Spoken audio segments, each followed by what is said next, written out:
The bullet grazed his shoulder as Yates Fitzgerald dismounted from his horse outside the dusty saloon in Medicine Bow, Wyoming, and he did not so much as flinch.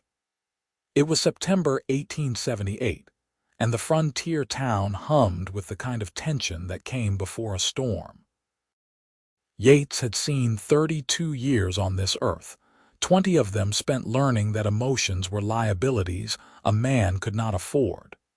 His jaw was set like granite as he tied his horse to the hitching post, his weathered hands moving with practiced efficiency. The men who had taken shots at him scattered into the afternoon shadows, knowing better than to engage further with the infamous bounty hunter, who never missed his mark and never showed mercy. Inside the general store across the street, Violet Fairmont pressed her palm against the wooden counter to steady herself. The gunshot had made her jump, though such sounds were common enough in Medicine Bow. At 23, she had been managing her late father's store for 2 years, ever since consumption had taken him in the winter of '76. Her chestnut hair was pinned back in a practical bun, and her calico dress bore the dust of a long day's work.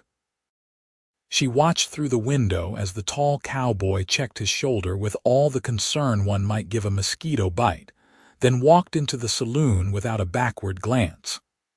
"That is Yates Fitzgerald," old Mrs. Henderson whispered beside her, clutching her basket of flour and sugar. "They say he has killed 15 men and never lost a night's sleep over it. Heart made of stone, that one." Violet had heard the stories.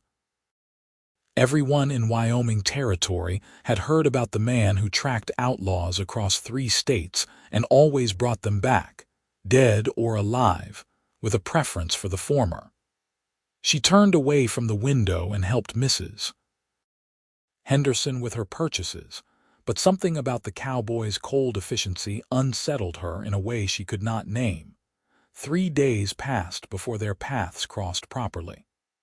Violet was closing up the store as dusk painted the sky in shades of amber and violet when she heard the commotion.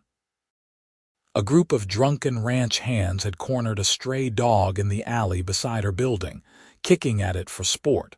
Without thinking, she rushed out with her broom. "Leave that poor creature alone," she shouted, her voice trembling but determined. The largest of the men, a brute named Carson who worked at the Double R Ranch, turned his bleary eyes on her. "This ain't your concern, Miss Fairmont. Get on back inside." "I will not. That animal has done nothing to you." She stood her ground even as her heart hammered against her ribs. Carson took a step toward her, his face twisting into an ugly sneer. "Maybe we should teach you about minding your own business. The lady gave you sound advice." The voice came from behind them, flat and cold as a January wind. Yates Fitzgerald stood at the mouth of the alley, one hand resting casually on his gun belt. "I suggest you take it." The transformation in the ranch hands was immediate. They scattered like tumbleweeds in a strong gust, leaving Violet alone with her broom, the whimpering dog, and the most dangerous man in Medicine Bow. She swallowed hard as Yates approached, his spurs chinking softly against the packed dirt. "Thank you," she managed, though her voice came out smaller than she intended. "They would not have hurt me, I think." "They would have." He glanced at the dog, which had dragged itself beneath a wooden crate. "Fool thing to do, coming out here alone." The dismissal in his tone sparked something in her.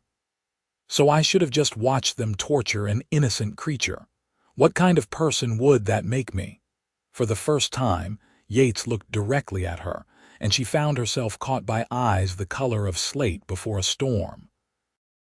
They were empty of everything except a vague curiosity, as if he were examining something he could not quite categorize. "A living one," he said simply, then turned to walk away. "Wait." Violet did not know what prompted her to call out to him. "Your shoulder. From the other day." "Did you have it tended?" He paused, his back still to her. "It is nothing." Infection cares little about whether you think it is nothing or not. I have medical supplies in the store. Let me at least look at it. No need. Please. The word surprised them both. Violet straightened her shoulders. Consider it payment for your help just now. Something in her persistence must have intrigued him, or perhaps he was simply too tired to argue. Yates followed her into the store, where she lit the oil lamps and locked the door behind them.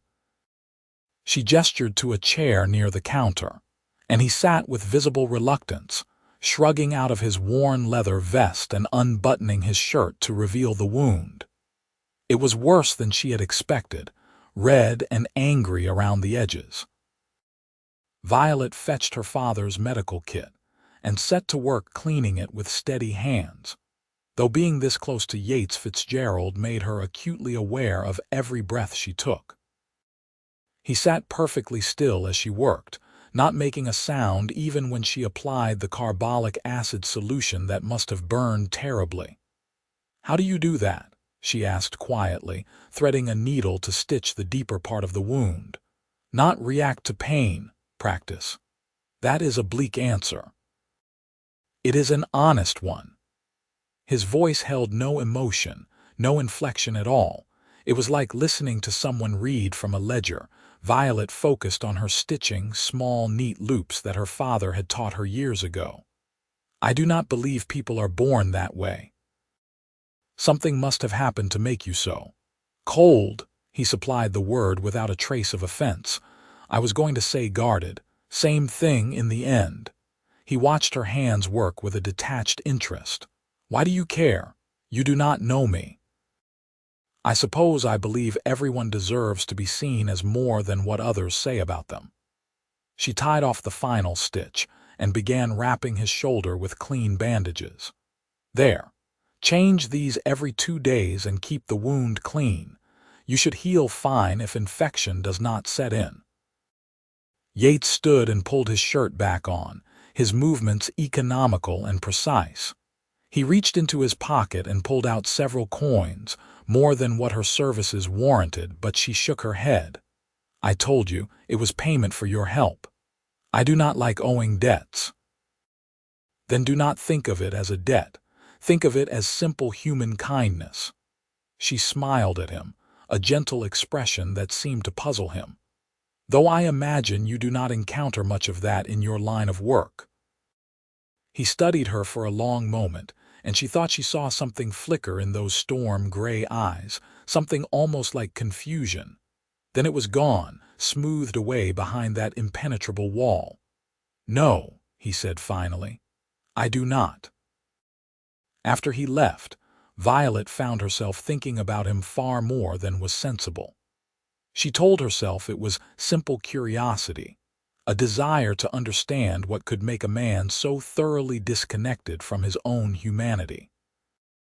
But when he appeared at her store 2 days later to purchase new bandages, her heart gave a traitorous leap. "I can change those for you," she offered, "to make sure it is healing properly." Yates hesitated, then gave a curt nod. They fell into an unlikely routine after that. He would stop by every few days, always with some small excuse: a purchase he needed, a question about where to find decent coffee, a report that the dog she had saved was living behind the boarding house and seemed to be recovering. Violet began to look forward to these visits with an anticipation she did not want to examine too closely. She learned things about him in fragments. He had been orphaned at 12 when Comanche raiders attacked his family's homestead in Texas. He had learned to shoot because survival demanded it, and he had learned not to feel because grief nearly destroyed him. The bounty hunting had started as revenge and evolved into the only trade he knew.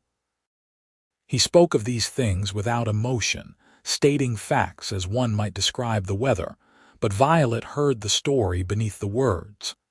"You ever think about doing something else?" she asked one afternoon in late October as they sat on the bench outside her store. The cottonwood trees along the creek were turning gold, and the air held the crisp promise of the coming winter. Something that does not involve hunting men. Men need hunting. Otherwise, they keep doing harm. I suppose that is true enough, but you could ranch. Or work as a sheriff, something with more law and less killing.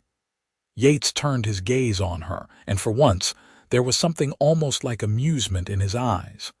Why does it matter to you what I do with my life? Violet felt color rise to her cheeks. I suppose it does not really. But I think you sell yourself short. You could be more than what your past made you. You barely know me, Violet. It was the first time he had used her given name, and the sound of it in his low, rough voice did strange things to her composure. You have seen me, what, a dozen times. Spoken with me for a few hours in total. That does not give you insight into who I am. Maybe not. But I know you stopped to help me when you did not have to. I know you have been feeding that stray dog because I have seen you leave the saloon with table scraps. I know you paid for Mrs. Henderson's medicine when she could not afford it, and you told Doc Patterson to say it was charity from the church. She watched him carefully. You are not as heartless as you want everyone to believe. Something shifted in his expression, a crack in the armor so brief she almost missed it. Those are just actions. They do not mean anything. Actions are all we have. They are how we show who we really are. She stood to go back inside, then paused. I think somewhere deep down, beneath all that stone and ice, there is still a man who cares. You have just forgotten how. The words haunted Yates long after she disappeared into the store. He told himself he stopped by to see her out of simple boredom, that Medicine Bow was between jobs and he had nothing better to do. But he knew he was lying to himself. There was something about Violet Fairmont that unsettled him, made him feel things stirring in a chest he had thought thoroughly hollowed out. She was sunshine after a lifetime of shadow, warmth against the cold he had wrapped around himself like a protective cloak. When she smiled at him, really smiled with her whole face lighting up, he felt something tighten in his chest that he could not name. It was uncomfortable and unwelcome, and he should have left Medicine Bow to escape it. Instead, he found excuses to stay. November brought the first snow, light dustings that turned the town into something almost beautiful. Yates had taken a room at the boarding house, telling himself he was waiting for news of a big bounty. But mostly he spent his days doing odd jobs around town and his evenings sitting on Violet's bench, talking with her as she closed up shop. "Tell me about your father," he said one evening as the sun set behind the mountains, painting the snow in shades of pink and orange. Violet pulled her shawl tighter around her shoulders. "He was a good man. Honest, hardworking, kind to everyone he met. He came out here after my mother died giving birth to me, thought the West would give us a fresh start. He taught me everything about running the store, about treating people fairly, about finding joy even in hard times." Her voice grew soft. "I miss him every single day. He would be proud of you. The way you run his store, take care of people." "You really think so?" "I do." The words felt strange in his mouth, this offering of comfort. "He raised you right, that is clear." They sat in comfortable silence for a while, watching the stars emerge in the darkening sky. Finally, Violet spoke again, her voice hesitant. "Can I ask you something? You do not have to answer if you do not want to. Ask. Do you ever feel lonely? Living the way you do?" The question struck something deep inside him, some hidden place he did not let himself examine. "No," he lied. "You cannot feel lonely if you do not feel anything at all. I do not believe that." She turned to look at him, her brown eyes searching his face. "I think you feel everything, Yates. You have just gotten very good at hiding it, even from yourself." He should have left then. Should have walked away from this woman who saw too much, who threatened the careful numbness he had cultivated for 2 decades. Instead, he found himself saying, "It is safer this way, not feeling, not caring." Safer for whom? Everyone. That is not living, that is just surviving. Sometimes survival is enough. Violet shook her head slowly. It is not, though. Not really. We are meant for more than just breathing and eating and sleeping. We are meant for connection, for love, for all the messy, beautiful things that make us human. She stood, and in the lamplight spilling from her store window, she looked almost ethereal. I should head home. Are you coming to the harvest social on Saturday? I do not do socials, I know, but maybe you should try, it might be nice. She smiled at him, that gentle expression that always made his chest feel tight. Good night, Yates. Good night, Violet. He watched her walk down the street toward the small house she rented on the edge of town, and something in him ached with a fierceness that took him by surprise. He was in dangerous territory, he knew. Letting himself care about Violet Fairmont was a mistake that could cost them both dearly. Men in his profession did not get happy endings. They got bullets in the back and unmarked graves.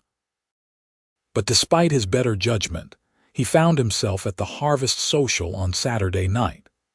The community hall was decorated with corn stalks and autumn leaves, and half the town had turned out for the event. Music from a fiddle and piano filled the air, and people danced and laughed with the kind of easy joy that felt foreign to him. Violet stood near the refreshment table in a dress he had never seen before, deep blue with little buttons down the front. Her hair was down, falling in soft waves around her shoulders, and when she spotted him in the doorway, her face lit up with such genuine happiness that he forgot how to breathe for a moment. You came, she said, crossing the room to him. I was not sure you would. I was not sure either. He felt awkward in his clean shirt and vest, acutely aware that he did not belong in this place of normalcy and community. I do not dance. That is fine. Neither do I, really.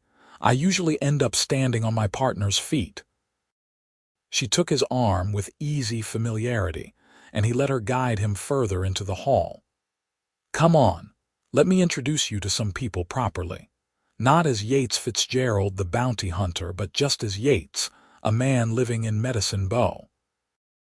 The evening passed in a blur of names and faces, of Violet's gentle guidance through social interactions he had avoided for years. She never left his side, as if she sensed how uncomfortable he was and wanted to shield him from the worst of it. When the music slowed and couples took to the floor, she looked up at him with a tentative smile. I know you said you do not dance, but would you try? Just one song. Every instinct told him to refuse. Dancing meant touching her, holding her close, letting down his guard in a room full of witnesses. But something in her hopeful expression made him nod, and then she was in his arms, one hand in his and the other resting on his shoulder as he placed his hand at her waist. They moved slowly to the music, and Yates was hyper-aware of every point of contact, the warmth of her through the fabric of her dress, the faint scent of lavender that clung to her hair, the way she looked up at him with eyes that held no fear, no judgment, only a tenderness that terrified him. This is not so bad, is it? She asked softly. No, he admitted. It is not bad at all. You are a better dancer than you claimed. You are easier to dance with than I expected, she laughed, the sound light and musical. I will take that as a compliment, I think. The song ended too soon, and Yates stepped back, already missing the warmth of her. Before he could say anything, the hall doors burst open and 3 men strode in, their hands on their gun belts. Yates recognized the leader immediately, Cole Brennan, a murderer and thief with a price of $500 on his head. Well, well, Brennan drawled, his eyes scanning the room until they landed on Yates. Heard you were holed up in this nothing town, Fitzgerald. Came to settle our business. The room had gone silent. Yates moved in front of Violet without thinking, his body between her and danger. Take it outside, Brennan. These people have nothing to do with you. True enough. But you embarrass me in Cheyenne, and I owe you for that. Figure I will take care of you, then maybe help myself to some of the valuables in this nice gathering. His gaze slid to Violet. Starting with that pretty thing you are protecting. Ice flooded Yates's veins, but it was a different kind of cold than he was used to. This was fury, sharp and lethal. Last chance. Walk away. Brennan laughed and went for his gun. Yates was faster. He always was. The shot echoed in the hall and Brennan dropped, clutching his shoulder. His two companions grabbed him and dragged him out, shouting threats and promises of revenge as they went.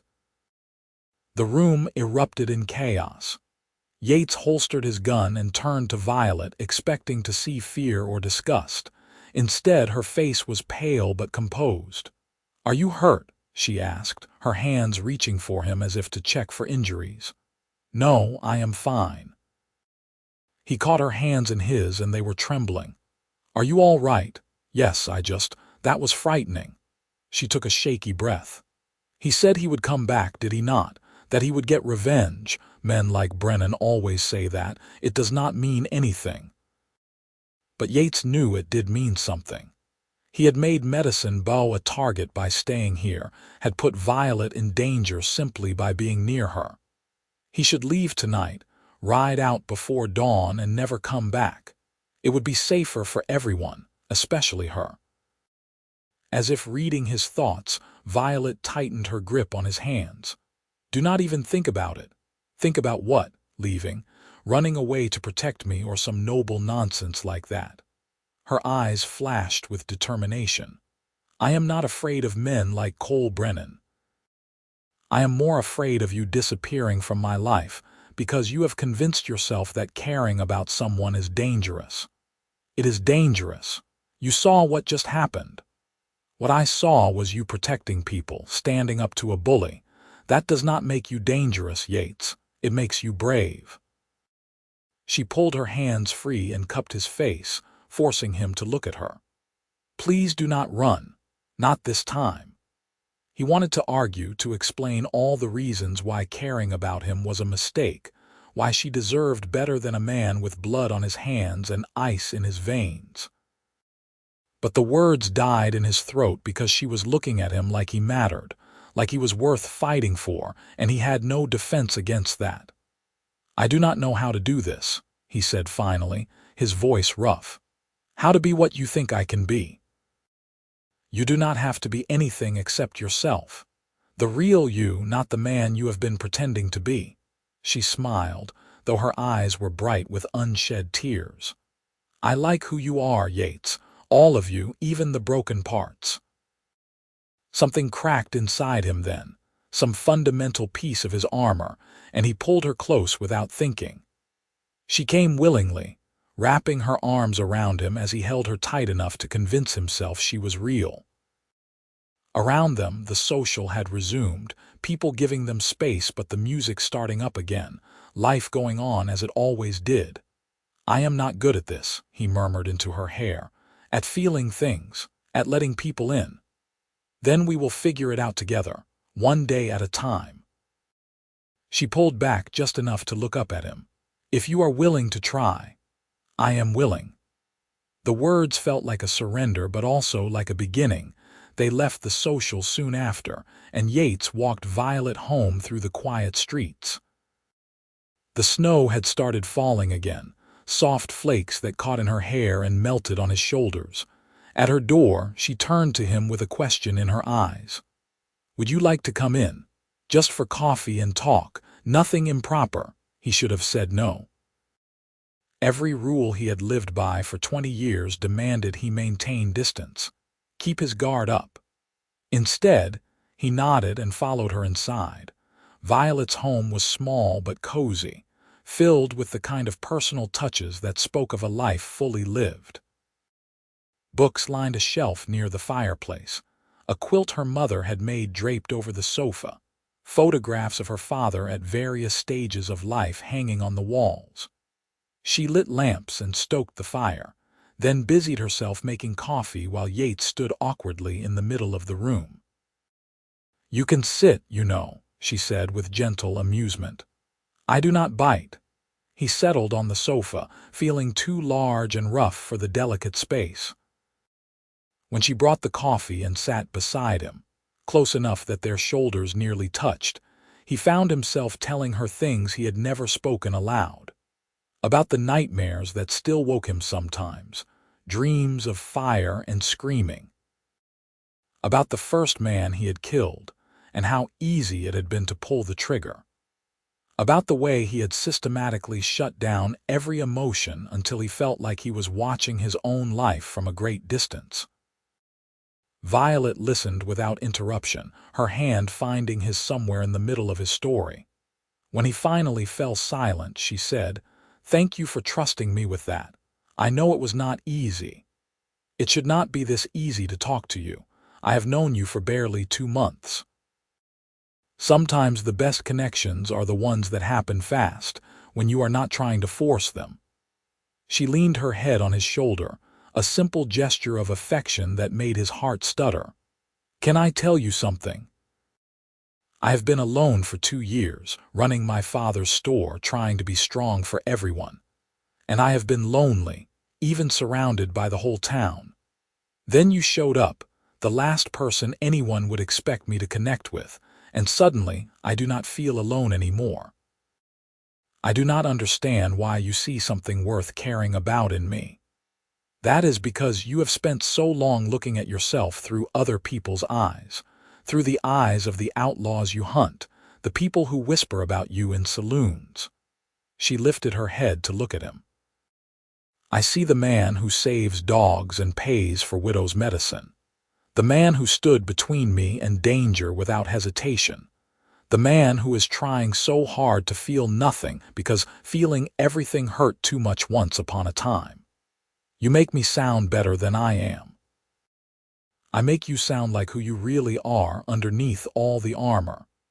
She set down her coffee cup and shifted to face him fully.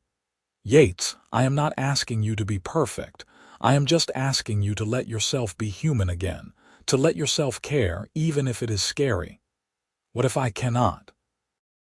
What if I have been this way for so long that I have forgotten how? Then I will teach you. We will learn together." She took both his hands in hers, her expression earnest. "But you have to want it. You have to be willing to try." He looked at her, really looked, and saw everything he had denied himself for 20 years. Hope, connection, the possibility of something beyond simple survival. It terrified him more than any gunfight, but he found himself nodding. "I want to try," he said, and meant it. The smile that spread across her face was worth every moment of fear. She leaned forward and pressed a gentle kiss to his cheek, and even that chaste contact sent warmth flooding through him. "That is all I need to hear." He left shortly after, but not before promising to come by the store the next day. Walking back to the boarding house through the falling snow, Yates felt something he had not experienced in 2 decades. Not happiness exactly, but a lightness in his chest, a sense that maybe, just maybe, there was more to life than the cold emptiness he had grown accustomed to.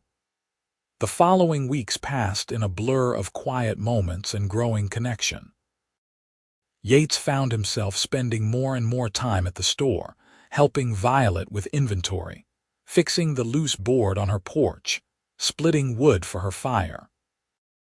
They fell into an easy rhythm, and if the townspeople talked about the unlikely friendship between the hardened bounty hunter and the gentle store owner, neither of them paid it much mind. December arrived with a vengeance, bringing a cold snap that had everyone huddling close to their fires. Yates had just finished repairing a broken window at the store when Sheriff Morrison came looking for him. "Got word from Cheyenne," the sheriff said, his weathered face serious. "Cole Brennan is making noise about coming back here. Got himself a gang of 7 or 8 men, and they are planning to hit Medicine Bow hard. Revenge for what you did to him." Yates felt the old coldness trying to seep back in, the instinct to shut down emotion in the face of danger. But then he looked at Violet, who had gone pale at the news, and instead of ice, He felt something hot and fierce in his chest. When? Could be any day now. I am deputizing some men, setting up watches. But Fitzgerald, you know they are really coming for you. If you rode out, took the fight somewhere else, maybe they would follow. No. The word came out flat and certain. Yates looked at Violet again, saw the fear in her eyes but also the trust. She believed he would protect them, protect her, and he would, even if it cost him everything. I am not running.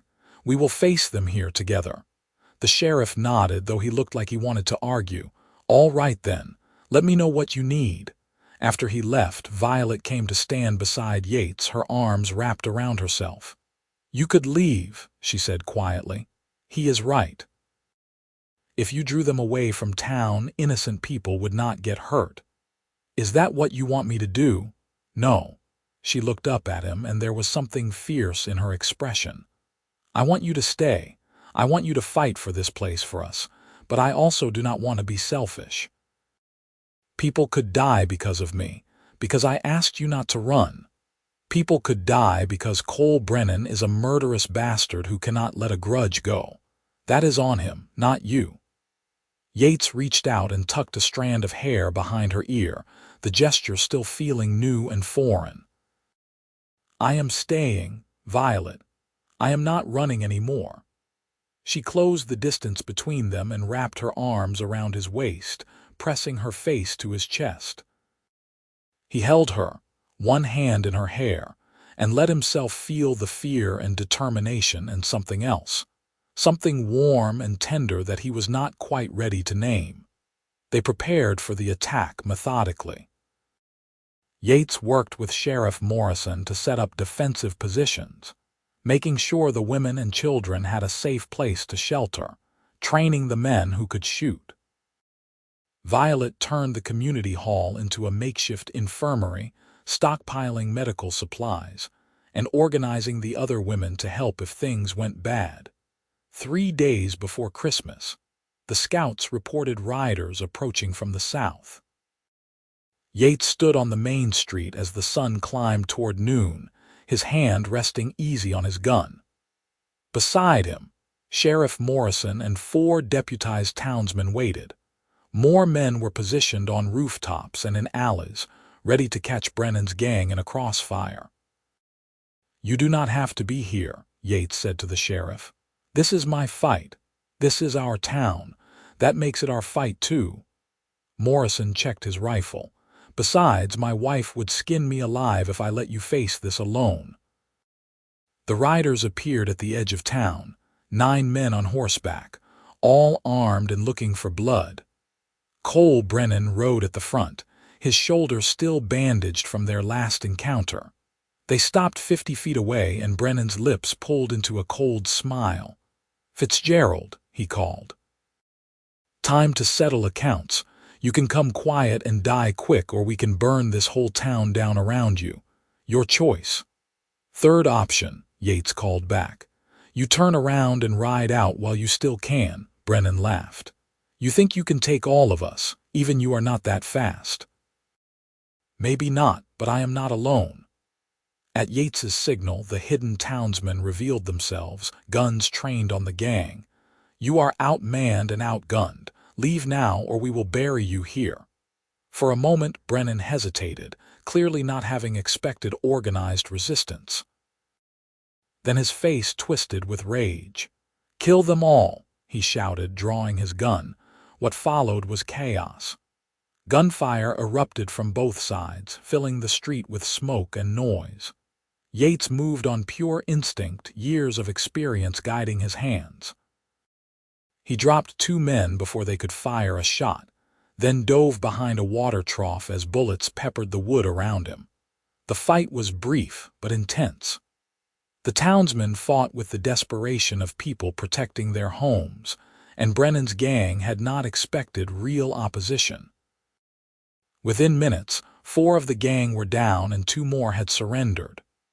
Brennan himself took a bullet to the leg and fell from his horse, cursing. When the smoke cleared, Yates did a quick count. 3 townsmen were wounded, 1 seriously, but none dead. Sheriff Morrison was already rounding up the survivors, barking orders to secure the prisoners. Yates stood slowly, his ears ringing, and scanned the street. That was when he saw her. Violet, standing in the doorway of her store, her hand pressed to her mouth. She should have been at the community hall with the other women, safe and far from danger. Instead, she had stayed, refusing to hide while the man she cared about put his life on the line. Their eyes met across the street, and Yates felt something shift inside him, something fundamental and irreversible. He crossed to her in quick strides, barely noticing the wounded men being carried past or the townspeople emerging from their hiding places. When he reached Violet, she was crying, tears streaming down her face as she looked up at him. "You are hurt," she said, her voice breaking. "Your arm, you are bleeding." He looked down and saw blood seeping through his sleeve where a bullet had grazed him. It was nothing, barely a scratch, but Violet was crying harder now, her whole body shaking. He reached for her, meaning to tell her he was fine, that it was over and everything would be all right. But when he touched her, when he saw the fear and relief and something deeper in her eyes, something inside him broke. Really broke. Not the cold shattering of his armor, but something else. Something warm and painful and achingly real. His chest felt like it was cracking open, and for the first time in 20 years, Yates Fitzgerald felt his heart break, not from loss or grief or despair, but from the sudden, overwhelming realization of what she meant to him. From understanding that somewhere in the past 2 months, this woman had become essential to him. That the thought of her in danger of losing her was more terrifying than any gunfight he had ever faced. That he loved her, completely and terrifyingly, and there was no going back from that. "Violet," he said, and his voice cracked on her name. "Violet, He did not have words for what he was feeling, this storm of emotion after years of numbness. So instead, he pulled her close and held her like she was the only thing anchoring him to the earth. And for the first time since he was 12 years old, Yates let himself cry. It was not loud or dramatic, just quiet tears that slipped down his face as he buried it in her hair. But Violet felt them, felt the way his shoulders shook, and she understood what it meant. She held him tighter, one hand in his hair and the other pressed to his back, keeping him together while he fell apart. "It is all right," she whispered. "I have you, you are safe. We are both safe." They stood like that for a long time, oblivious to the activity around them. When Yates finally pulled back, his eyes were red but clearer somehow, as if crying had washed away years of accumulated dust. He cupped Violet's face in his hands, his thumbs brushing away her tears. "I love you," he said, and the words felt like jumping off a cliff. "I do not know when it happened or how, but I love you. And it terrifies me because I do not know how to do this, how to let myself need someone. But I do, I need you." Violet laughed and cried at the same time, her hands covering his. "I love you too. I have loved you for weeks, maybe since the first time you sat in my store and let me patch you up. I love your strength and your gentleness, and the way you are trying so hard to let yourself feel again." He kissed her then, properly kissed her for the first time, and it was clumsy and perfect and full of all the emotion he had kept locked away for so long. When they broke apart, both of them were smiling, and Yates felt something settle into place inside him, some peace that had been missing for longer than he cared to remember. "Marry me," he said, and it was not really a question, more like a plea. "I know it is fast, and I know I am not what anyone would choose for you, but marry me anyway. Let me spend the rest of my life learning how to be the man you deserve." "Yes." Violet did not hesitate, did not ask for time to think. "Yes, absolutely yes." They were married 3 weeks later in a simple ceremony at the church, with half the town in attendance. Yates wore a new suit that Violet had insisted on buying, and she wore a dress of cream-colored silk that made her look like an angel. Sheriff Morrison stood as his best man, and Mrs. Henderson cried through the entire service. When the Reverend pronounced them husband and wife, Yates kissed Violet with a tenderness that surprised everyone who knew his reputation. But Violet was not surprised. She had always seen the truth of him, the capacity for love buried beneath years of self-protection. They moved into Violet's house, and Yates found himself adjusting to domestic life with surprising ease. He still took the occasional bounty hunting job, but only the ones that would not take him far from Medicine Bow, and never for longer than a week. Mostly, he helped Violet run the store, worked odd jobs around town, and slowly learned what it meant to be part of a community. It was not always easy. There were days when the old habits tried to reassert themselves, when he felt himself closing off in the face of strong emotion. But Violet was patient with him, gently calling him back whenever he retreated too far. And Yates learned that vulnerability was not the weakness he had always believed it to be, but rather a different kind of strength. Spring arrived with a riot of wildflowers covering the hills around Medicine Bow. Violet told him she was pregnant one morning over breakfast, her eyes dancing with excitement and nervousness. Yates felt the now familiar swell of emotion in his chest, joy mixed with fear, but this time he did not try to push it away. "Are you happy?" Violet asked, watching his face carefully. Happy does not begin to cover it. He came around the table and knelt beside her chair, taking her hands in his. "I am terrified and thrilled and so grateful I can barely breathe. You have given me everything, Violet. A home, a purpose, a reason to feel alive again, and now a child. I do not have words for what that means to me." She leaned down and kissed him softly. "You do not need words, I can see it in your eyes. The ice is gone, Yates. You are warm again." Their son was born in November, a healthy, squalling infant with his father's gray eyes and his mother's stubborn determination. They named him Thomas, after Violet's father, and Yates held him with a gentleness that belied his weathered hands. Looking down at the tiny life he had helped create, he felt tears sting his eyes again. "I am going to mess this up," he whispered to Violet as she rested in their bed. "I do not know how to be a father. I barely remember my own. You will learn just like you learned everything else. And you will not be doing it alone. We are a family now, Yates. We face everything together." She smiled at him, exhausted but radiant. "Besides, you have been taking care of that stray dog for months and he has not died yet. I think you will manage just fine." The dog in question, whom they had eventually named Timber, was currently sleeping at the foot of the bed, as if standing guard over his pack. Yates laughed, the sound still feeling new even after a year of practicing. "I suppose you have a point there."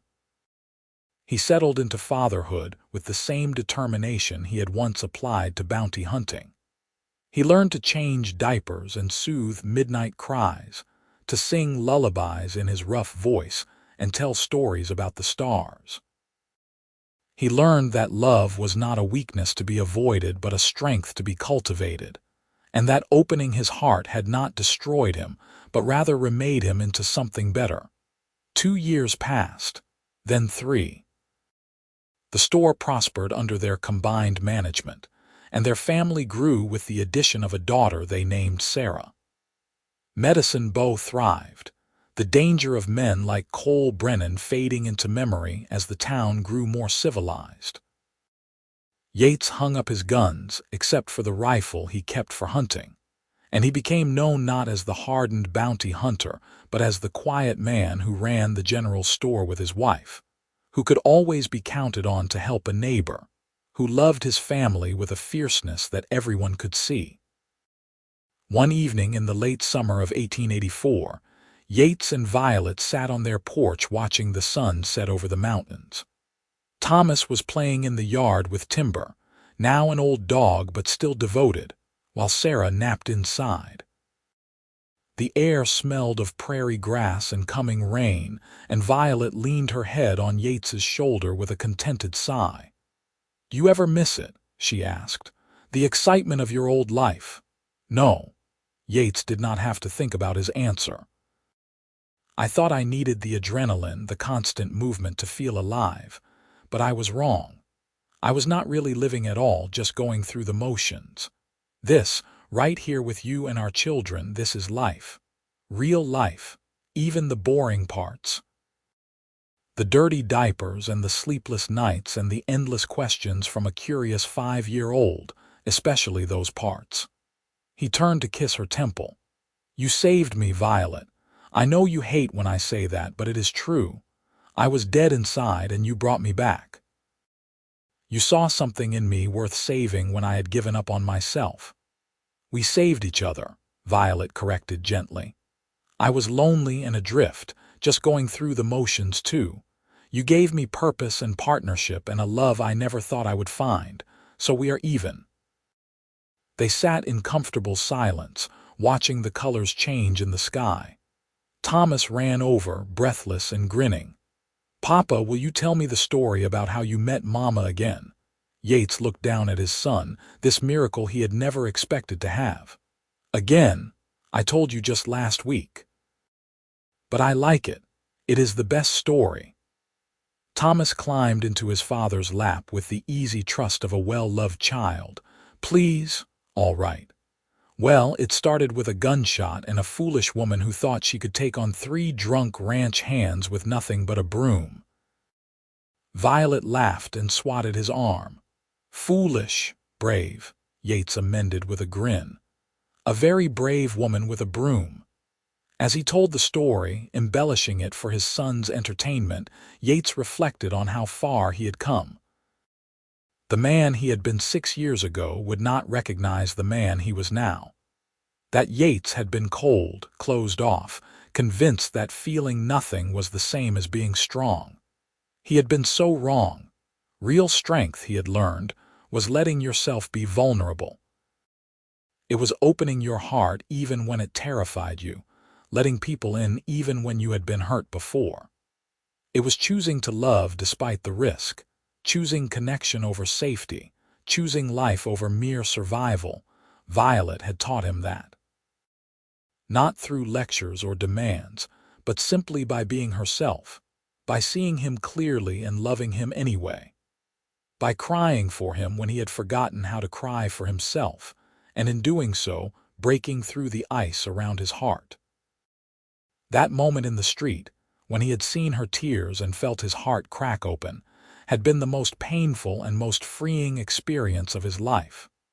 It had hurt, really hurt, to let himself feel after so many years of numbness. But on the other side of that pain had been joy and love, and all the messy, beautiful things that made life worth living. Thomas finished the story for him. Having heard it so many times, he knew it by heart. And then Papa realized he loved Mama, and he cried because his heart was not made of stone after all, and they got married and had me and Sarah and lived happily ever after. Right? Right. Yates hugged his son close, then reached for Violet's hand. Happily ever after. As the stars began to appear in the darkening sky and Sarah's cries announced that she was awake from her nap, Yates stood and went inside to tend to his daughter. He scooped her up from her cradle, marveling as always at how small and perfect she was, and carried her out to the porch. "Look," he said softly, pointing at the sky. "Those are the same stars I used to track by when I was riding alone, but they are more beautiful now, seeing them with all of you."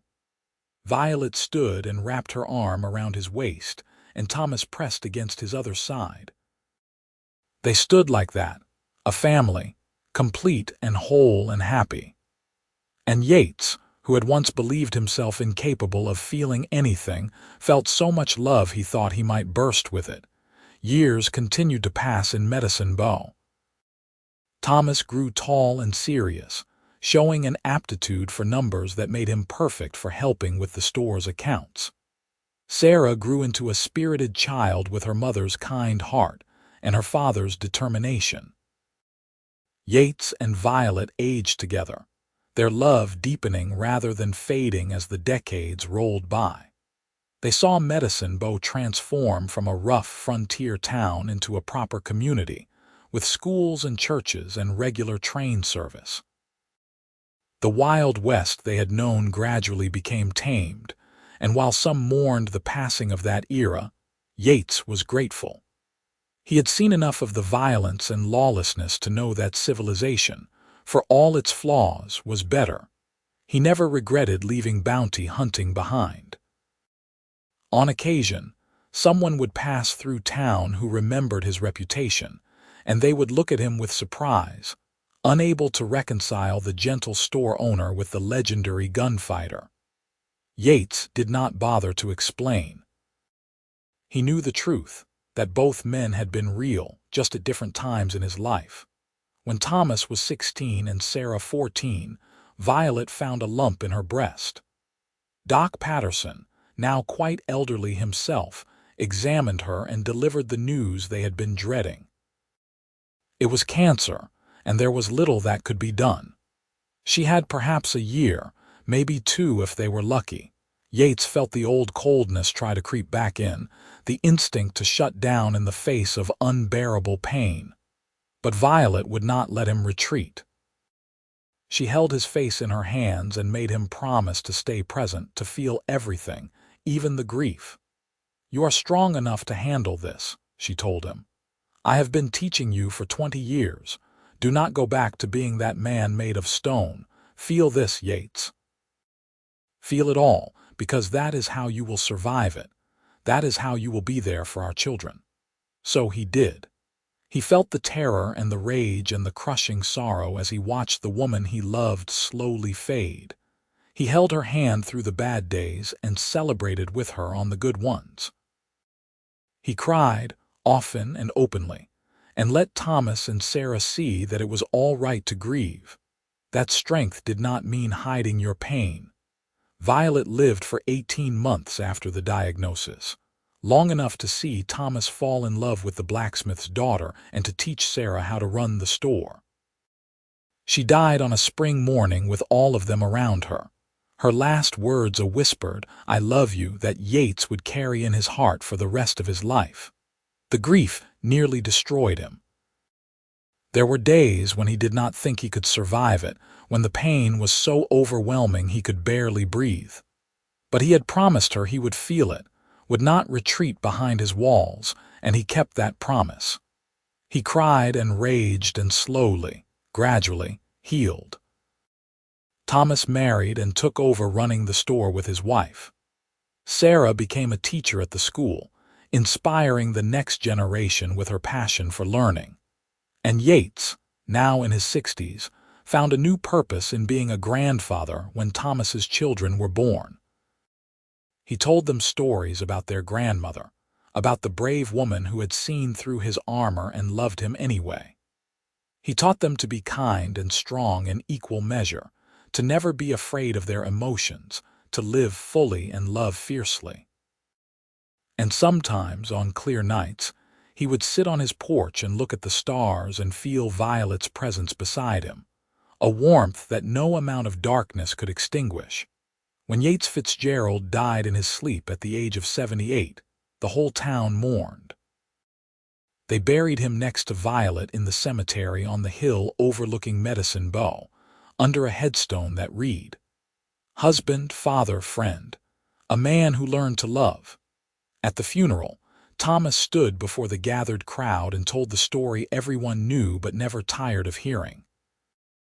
About the hardened bounty hunter with a heart of stone and the gentle woman who had cracked it open. About how his father had cried for the first time in 20 years, and how that moment of breaking had actually been the moment he became whole. "My father always said that my mother saved him," Thomas concluded, his voice thick with emotion. "But the truth is they saved each other. She taught him how to feel, and he gave her a love that most people only dream about. They built a life together based on tenderness and trust, and they passed that legacy on to us. That is what I will remember. Not Yates Fitzgerald, the bounty hunter or the gunfighter, but Yates Fitzgerald, the man who loved my mother with everything he had, who loved his children and his grandchildren the same way. That is the man he became, and that is how he should be remembered. The mourners filed past the grave, leaving flowers and mementos. Sarah placed a sprig of lavender on the coffin, Violet's favorite flower. The grandchildren left drawings and letters. And when everyone had gone and the sun began to set, a stray dog that nobody in town claimed sat down beside the grave and howled once, mournfully, as if saying goodbye to an old friend. In the years that followed, Medicine Bow continued to grow and change. The Fitzgerald General Store remained a fixture on Main Street, passed down through the generations. And every year on the anniversary of Yates and Violet's wedding, the family would gather at the cemetery to tell stories and remember the love that had started it all. Because in the end, that was what mattered. Not the violence of Yates's early life or the danger he had faced, but the love he had found and nurtured, the family he had built, the man he had become when he let himself feel again. It was a story that Medicine Bow would tell for generations. The hardened cowboy who never showed emotion until the day he saw the woman he loved cry, and in that moment felt his heart break for the first time. It was a breaking that led to healing, an ending that became a beginning, a death of the old self that allowed the true self to finally emerge. And if sometimes, on quiet evenings when the wind blew just right across the Wyoming plains, people swore they could hear laughter coming from the cemetery on the hill, well, nobody questioned it too closely. Love like that did not just disappear. It lingered, woven into the fabric of the place where it had flourished, a reminder that even the hardest heart could be softened, and that sometimes the bravest thing a person could do was simply let themselves love and be loved in return. The Fitzgerald legacy lived on not in tales of gunfights and bounties, but in the countless small kindnesses their descendants showed to others. In the way Thomas taught his own children to be gentle with their emotions. In the way Sarah encouraged her students to be brave enough to feel deeply. In the way the grandchildren and great-grandchildren approached life with open hearts, never afraid to cry or laugh or love with abandon, because that was what Yates and Violet had really taught them. That life was meant to be felt, fully and completely. That love was worth the risk of pain. That vulnerability was not weakness but the truest form of courage. And that sometimes, the greatest adventure was not riding into danger but choosing to stay, to build a life with someone, to let yourself be transformed by love. It was a lesson that Medicine Bow carried forward, a legacy more lasting than any reputation built on violence. And in the end, it was the only legacy that truly mattered. The love story of a man who learned to feel and a woman who taught him how, played out against the backdrop of the Wild West, enduring long after both of them had passed into memory and legend.